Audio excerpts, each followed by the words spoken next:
अच्छा सुनो, सब्सक्राइब करते वक्त ना घंटी बजा देना ताकि जब मैं ऑनलाइन आऊँ। जेके पाले मुंह तैयार कयो उन छोके वनी नो यार कयो जान जो मास खराए छजम ओह माहू नेठ गदार थी अज मुखे चले तो केरे आए तुझो वनी मुने छा वने हलो मुझे दर तमुजा मालिक वथई ब्या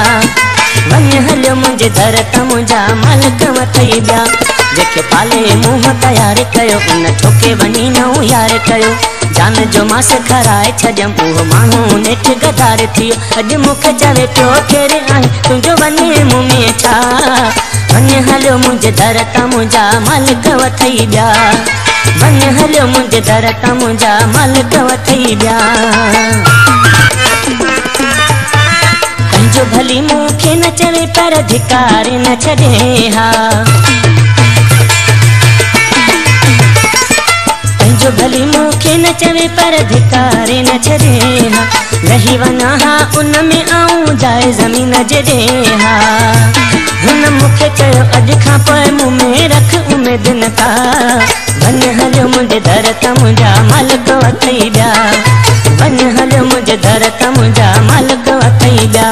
जेके पाले मुंह तैयार कयो उन छोके वनी नो यार कयो जान जो मास खराए छजम ओह माहू नेठ गदार थी अज मुखे चवे पियो केरे आहीं तुझो वनी मुंह में छा वने हलो मुझे दर तमुजा मालिक वथई ब्या वने हलो मुझे दर तमुजा मालिक वथई ब्या कहिड़ी ख़बर नाग खे आऊं खीर थो पियारा कहिड़ी ख़बर नाग खे आऊं खीर थो पियारा बेवफा जे आसरे पियो ज़िंदगी गुज़ारा अड़ा लग चया हिन ज़ालिम मुंहिंजा ताक वॼाए छॾा वन हलो मुझे दर तमुजा मालिक वथई ब्या वन हलो मुझे दर तमुजा मालिक वथई ब्या जेके पाले मुंह तैयार कयो उन छोके वनी नो यार कयो जान जो मास खराए छजम ओह माण्हू नेठ गदार थी अज मुखे चवे पियो केरे आहीं तुझो वनी मुंह में छा वन हलो मुझे दर तमुजा मालिक वथई ब्या वन हलो मुझे दर तमुजा मालिक वथई ब्या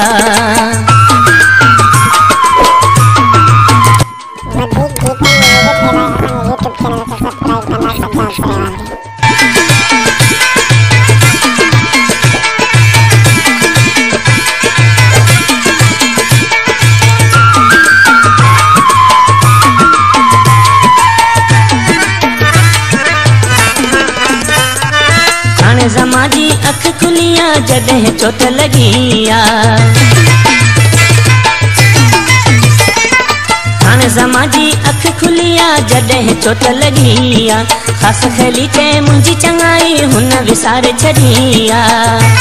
हुन जूं उहे ॻाल्हियूं ॿुधण सां मुंहिंजा रोई नेण पिया वञ हलो मुंहिंजे दर तमुजा मालिक वथई ब्या वन हलो मुझे दर तमुजा मालिक वथई ब्या जेके पाले मुंह तैयार कयो उन छोके वनी नो यार कयो जान जो मास खराए छजम ओह माहू नेठ गदार थी अज मुखे चवे पियो केरे आहीं तुझो वनी मुंह में छा